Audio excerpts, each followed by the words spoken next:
different now. I see the gospel as militant, I see the mission now.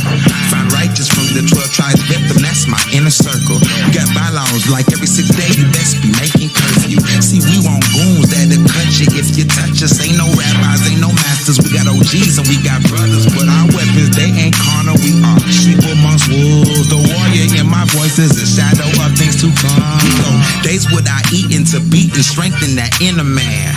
We don't. Welcome and shalom. This is blackmasking.org. I know normally we coming through a Hebrew state of being, but we are at the end of our series of 42 tribes. So this is all about tonight and St. Joseph, right? The St. Joseph night that everybody's been waiting for. We know everything that's been going on in this city during this carnival time across the world, not just, here in New Orleans, right? But we understand that this is crucial tonight. So there's going to be a lot of people out there tonight. There's going to be a lot of people that said, hey, we saw what happened on Mardi Gras Day or Carnival Day morning. We're not having it. There are people that are tribes. There are the community of the indigenous, the aborigine, right? The aborigine of New Orleans is not going to let this particular part of our coming out be stopped. Point blank. You got to love the spirit of the indigenous here. You got to love the spirit of the aborigine here. I know our company is Black Masking, but Black stands for the aborigine. And I'm so happy to be able to introduce, and we held off Big Chief Al Womble to the end as a suggestion by my sister. So thankful because it was absolutely what we needed to do. Because my brother Al Womble, Big Chief, is just, I can't say enough about him and his tribe. And I see Ashley's in the building, right? I can't say enough about this family, about this tribe, about the love that they've shown us as a company and me as an individual. I can't express how they have been a champion for us in our efforts, even when they're not even, you don't see them online, you don't see any press conferences, you don't see anything like that. But in our communities, it's in the trenches where things happen, where people are vouch for each other. We know New Orleans, right? It's word of mouth is what really matters, right? And what is your reputation? It precedes you here in this city, right? So that happens because people vouch for you. And we are so thankful that Big Chief Al Womble and the Cheyenne Gang has vouched for blackmasking.org in this time where people just don't do that anymore. Let's just be real with it. We're in a very cutthroat, a very rough time right now in this world and inside of our communities where everybody is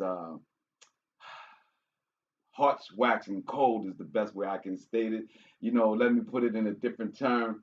Everybody's out there trying to get theirs, and everybody's feeling the intensity. Right now, everybody's happy because they got a little stimulus check, they got a little something in their bank account, so everybody's all happy.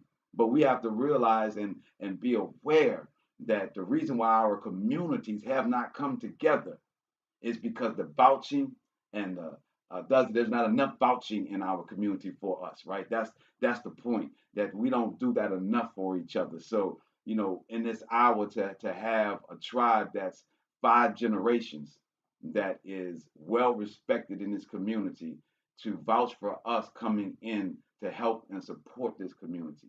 And that just, again, there isn't enough platitudes, compliments, just we're just humbled. We're truly humbled. And like I said, the spirit of his big queen, Miss Wanda, Big Queen Wanda, the spirit of Big Chief Al Womble, it is truly inspirational to us. It is truly inspirational to blackmasking.org. And we've done 37 of these big chiefs during this carnival season. And this is the last one. And it's fitting for it to end on St. Joseph night. We had some different things happen, and the Most High just made it to where this happened to be the time to do it, the best time, and it's a perfect time to do it because, as I said, this is St. Joseph night, baby, and everybody's about to show who they are in Hebrew Chawa means to show, right? So me Chawa is what's going to be happening tonight. So we are going to play this video. And as you know, shortly, blackmasking.org will be putting up a link for our international carnival marketplace debut.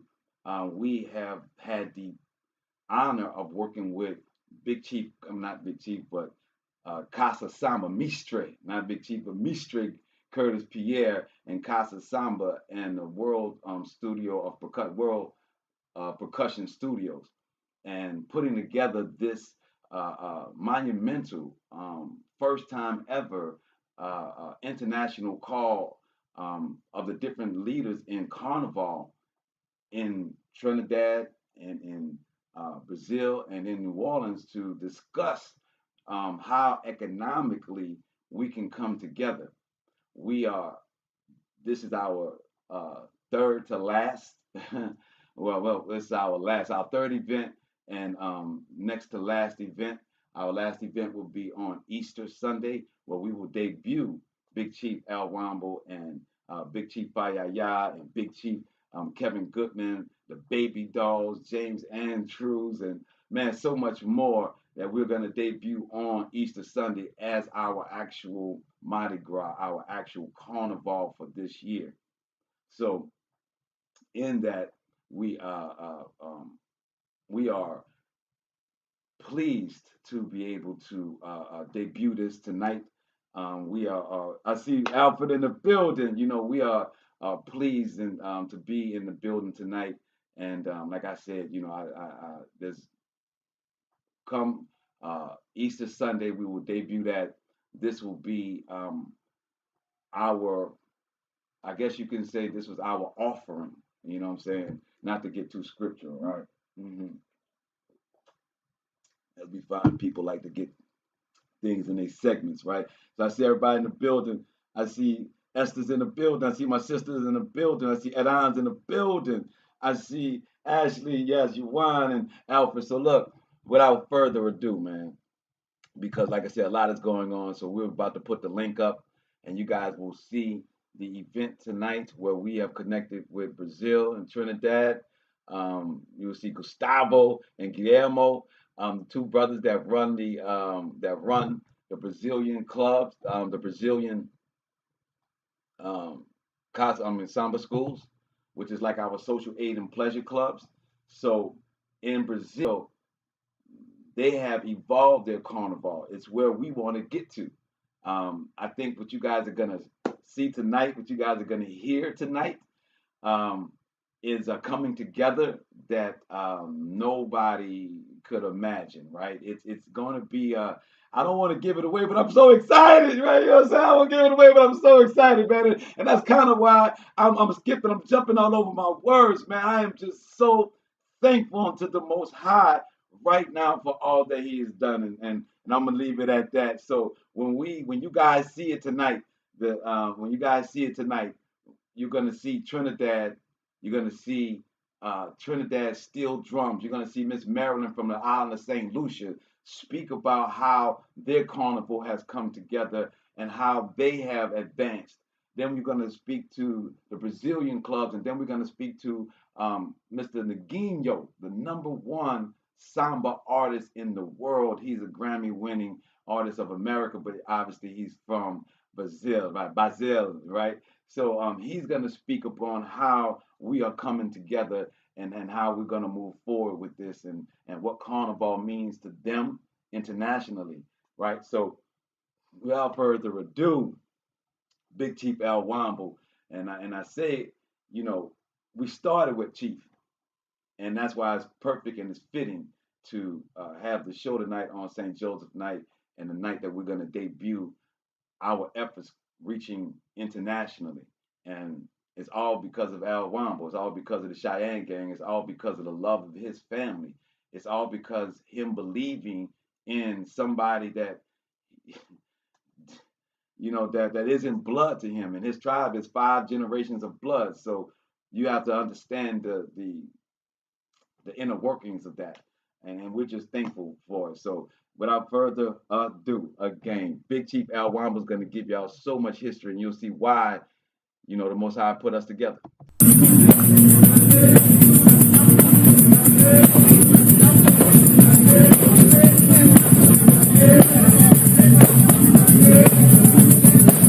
Oh, it's Big Chief is coming out tonight. Oh, it's on Shabbat. Oh, man, I'm sorry, man. I'm not going to be there. Everybody know me as Big Chief Al Cheyenne Gang. Well, actually, my father married. My family is the only tribe in the city that's totally a family tribe. Most tribes are members of the community. Each tribe represents a segment of New Orleans. But my tribe is a family tribe. Everybody in my tribe is related. My father married, so back in the early 60s, about 63 or 64, before King died, I started dancing in elementary. The Mardi Gras Indians come under, right now, 4 different banners. One of the older banners came from slavery, okay? And that's what most people assimilate to. If you're going to see some of the costumes, some of my older costumes, I have red Indians. You know, this year I have brown Indians. And the red man symbolized the American Indian. And when the slaves left the plantation and arranged the American Indians for shelter and somewhere to go to get from the slave masters. Another culture is the downtown culture, which you'll see when you go see Tootie and they don't make people, they make designs and abstract beadwork. And that come under my anchor. The third banner is a guy named Victor. You might read Victor, Fayaya. And Victor makes the only African costume under the Mardi Gras Indian banner. Now I changed my banner from the slave, which is with the red man. And I said, you see the brown people in my suit, because I've been doing my history, and I found out that there were actually black Indians here. They were supposed to tell a story. And this thing is based off of my wife, my big queen. She's been sick for years. She's been had about 4 or 5 serious surgeries every year. And so I started off with a simple thing. Me carrying her through the waterfall. In the background, I drew an angel, helped me carry her through the waterfall. When I first started dancing in the early 60s, they had a few queens. And as I got to be a teenager, the queens kind of faded to the background, because back then, queens would walk on the side of the chiefs, but when they meet a tribe, the queen was escorted out the street because we used to fight. And when I met my wife,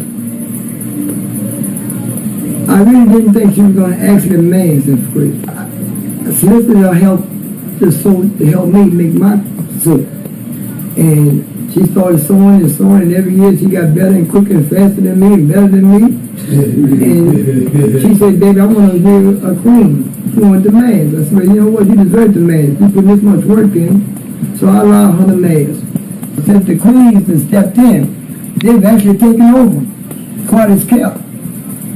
The queens have organized, what's the name of y'all groups, baby? Queens of the Nation. The Queens of the Nation. Last year we went to Mexico. The queens are really bringing the tribes together more. A couple of years, me and my wife did a few things when we were living uptown.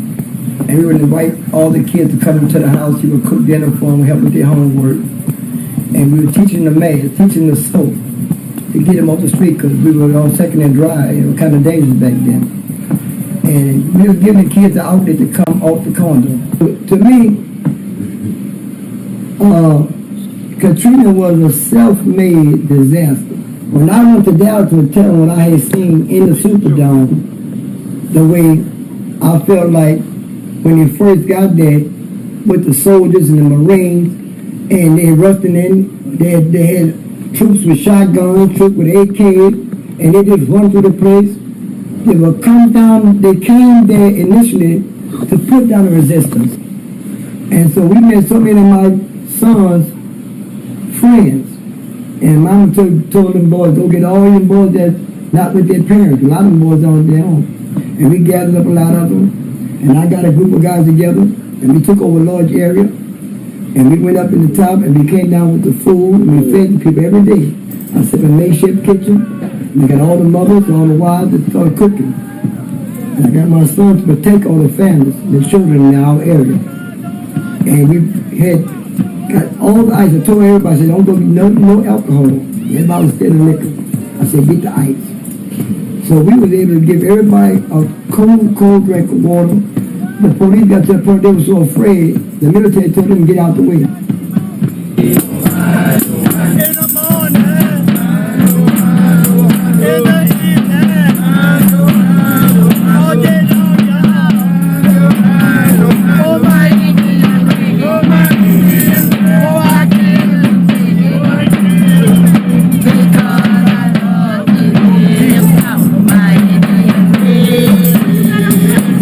About 5 years ago, I was singing Indian Raid. Now, Indian Raid is a prayer that every chief must sing before he leaves his home.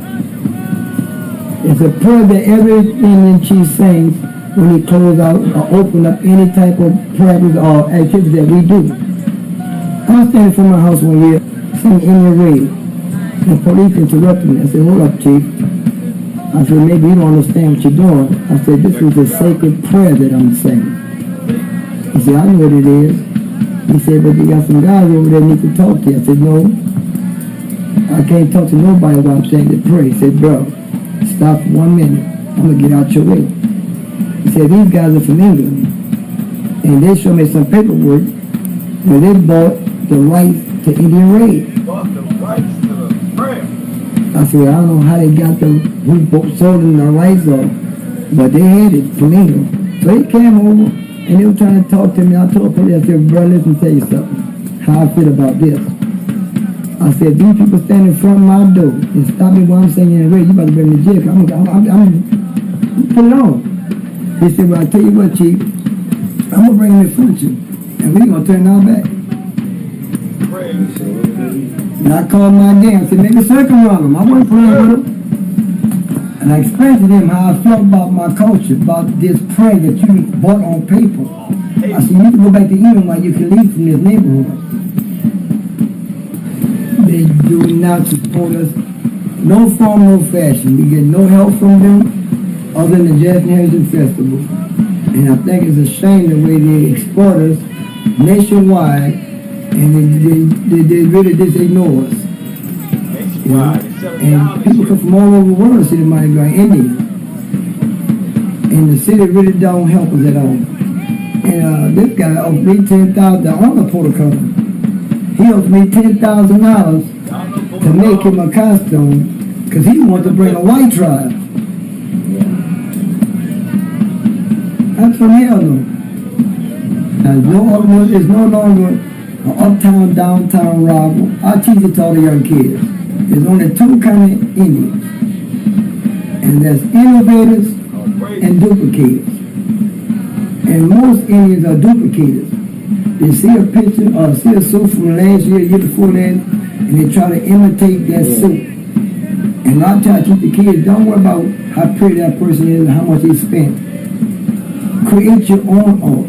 Your Mardi Gras Indian suit is a representation of your art, and you're going to interview a lot of chiefs, and I'm not trying to hurt their feelings, but I don't give a lot of them credit, because if you got 10 people, 20 people sewing for you year round, that's not your artwork.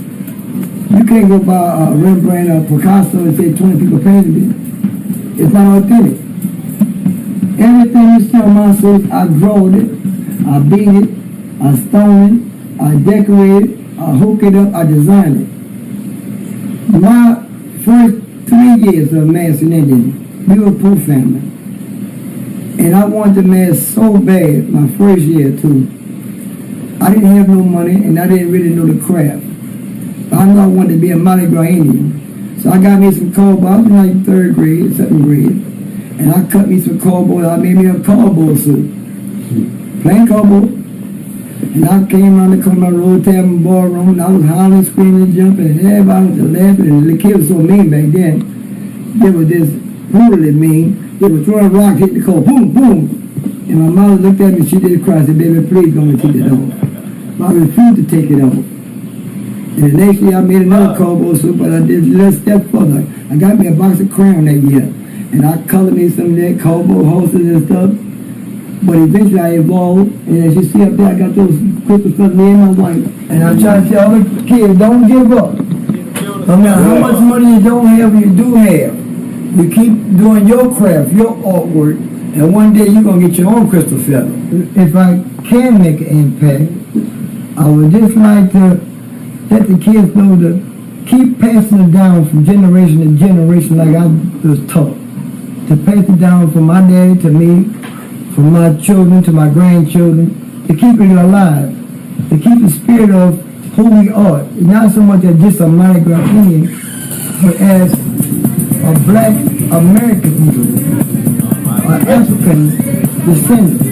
See, when you hear the drums, when you hear the beats of the drums, it's spiritual. It brings out something in your spirit. The drums speak to you. And I would just like to let the generation know, if you let the music die, this gonna die, the culture gonna die.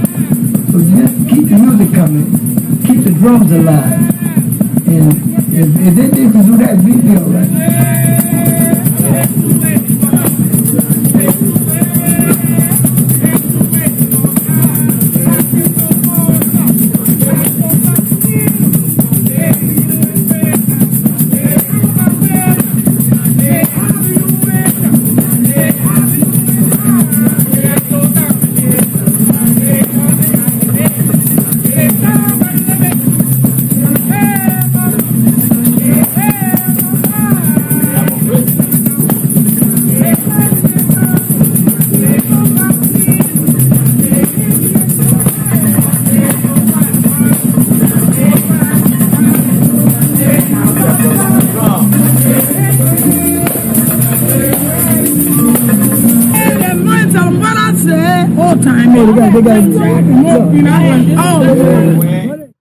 Yeah.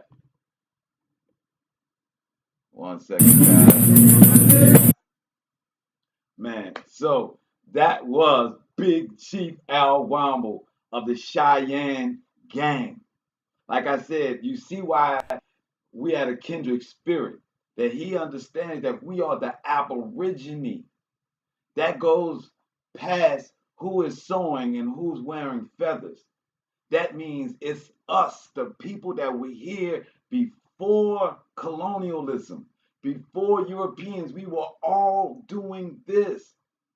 And the ones that were brought from the Africas, right? We were still wearing feathers there. We were still using the drums there. See, all across the world, the drum, the beat is of the aborigine. The way that we give praise is seen amongst the aborigine across the world. That's the indigenous across the world. See, Indian, truly being said, is a downgrade of who we are. Like, we're Negroes, and then they call us niggers. We are priestly, kingly, queen Negroes, but we are called niggers. We are the aborigine, the indigenous of all lands, but we are called Indians, to put us in one section, as if we're not a part of the diaspora and a part of the aborigine across the world. So understanding that, and Big Chief pointing out the books that we were descendants, that this city of New Orleans is descendants of these aborigine Indians, these original men, the original inhabitants of this land.